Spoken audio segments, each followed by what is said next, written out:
Hey guys, here's some big news for our game Gnaw Order right out of the gate. Our game is able to be wishlisted on Steam now, and we're planning on a January 31st release, so make sure you wishlist now. On top of our Steam release, our talented artists have been working on some backgrounds, like our main menu, a mechanic shop ran by rats while they also make their wacky contraptions, a base camp where you're able to manage your party and abilities, and our environment to our game, a post-apocalyptic wasteland where most of the gameplay will take place. Let's jump into what we've really been focusing on since our last devlog, polish. We've gone through and added a ton of juice to our game. Let's start with our character panel. Here are some side-by-side comparisons from the last devlog to now.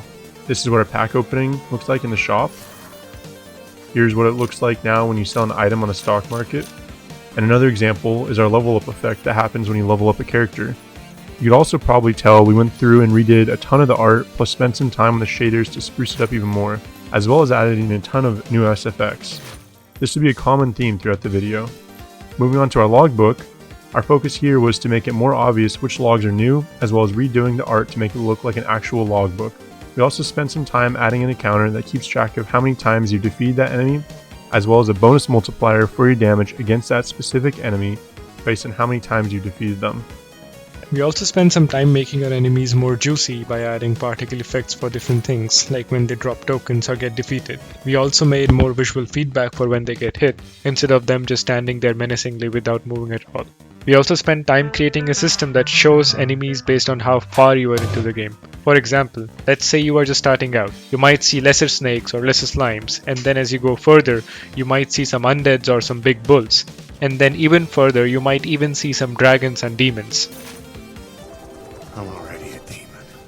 They evolve as you go on, which adds a lot more visual variety. Not only did we improve the enemy art, we also created a system for projectiles from skills and attacks. We kept the art fairly simple, as late game there will be a lot going on the screen at the same time, but it really adds some more movement on the screen and makes it much more juicy. We also spent some time making our game screen a little easier to navigate. We moved our gear shifting minigame to feel better to play, as well as a way to hide it from the screen to make the screen less cluttered when you don't want to play it. We also added some other run settings unlocked by a special meta upgrade tree. Most of the juice here comes from the SFX and the ways the gearbox moves based on how you are doing. Our last example is our new skill bar and loop. The skill bar we designed to look like a disk drive where you put in the skills that are designed to look like floppy disks. We did this because it was a fun way to connect the digital skill trees with the active skills that you're producing from them. The SFX and animation also really add to this feel. Then, when you want to equip them, you slot them into our high-tech engine, or what we are calling the loop. Our loop has new art and also speeds up, slows down its animation based on how many floppy disks are slotted in at a time. As a final note in regards to the polish, we were recording all the gameplay a couple weeks before release to give us time to make the video, so I am sure there will be some more changes made by release to make the game feel even better. Lastly, we've spent a ton of time balancing, and I'm sure even with all this time spent, there will still be some maybe not so good skills and even more busted skills, but we'll iron those out based on your feedback. One of the unique challenges about our game is the fact that the players can combine skills, which means we have thousands of combinations possible per skill, but then you also have 4+ skill slots on the loop which can interact with each other, making an enormous amount to test. Our logic here was get the base skills, stats, and enemies all feeling good, then as time goes on, iron out any more balancing issues that arise from certain combos. One big issue we found with balance is that not only did it feel overwhelming getting a new character as you had to read through all the skill trees at once, but also the fact that it was hard to balance without having a rough idea of what the user would upgrade and when.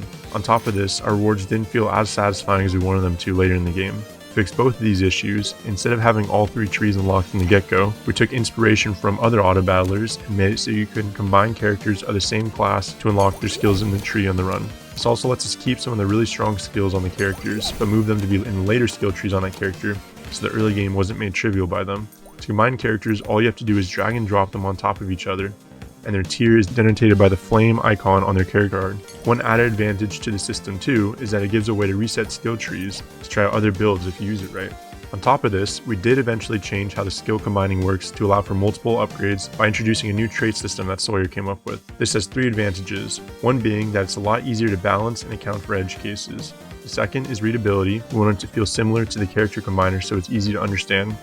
And the last reason is that it allows for skills to be combined multiple times, effectively making each skill have 4 total levels, meaning we now have 4 times as many combinations and builds you can make. Do you prefer to go all in with the rogue trait on the shiv skill and make it able to steal money from the enemy? Or would you prefer to diversify and get 3 different but weaker traits on the shiv? To make this even more satisfying, similar to how we made the character combiner, we had an option to drag and drop skills onto each other to combine them. After release, our first goal will be any new bugs and balancing issues that come up.